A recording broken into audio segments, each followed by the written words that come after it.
បងប្អូនមានមុនតែ3000 5000បាទក៏ចូលរួមបានដែរបងប្រចាំខែខ្ទង់$300ជាងឡើងទៅឥ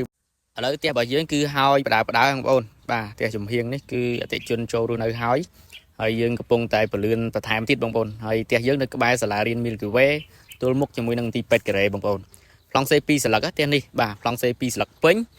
ហើយទ្វារក៏យើងធ្វើ2ជាន់ជូនដែរបាទមានទ្វាររត់ទ្វារកញ្ចក់បាទហើយសម្រាប់ផ្ទះរបស់យើងគឺឆាប់បាននៅបងប្អូនឆាប់បាននៅមានប្លង់រឹងស្របច្បាប់100%ជូនបាទ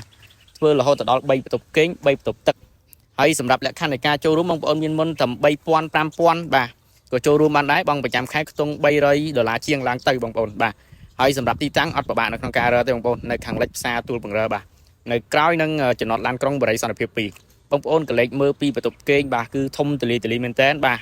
ងាយស្រួលនៅក្នុងការរស់នៅបាទហើយផ្ទះ3បន្ទប់គេងបងប្អូនរស់នៅបានសមាជិកច្រើនបាទហើយនៅក្បែរផ្សារសាលារៀនទីពេទ្យនៅនេះគឺសម្បូរបែបមែនតើបងប្អូនណាបាទអញ្ចឹងបងប្អូនចង់បានផ្ទះបាទចិត្តហើយរងចាំតែមួយខែពីរខែចូលនៅបានតាក់ទងបងប្អូនបានបាទហើយបញ្ជាក់ជូនបងប្អូនចូលរួមត្រឹម3000 5000បាទកាត់ប្លង់រឹងជូន100%តែម្ដងបាទអញ្ចឹងសម្រាប់ព័ត៌មានលម្អិតបាទឆាតចូលពេកបន្ថែមឬក៏តាក់ទងតាម Telegram បាទអរគុណ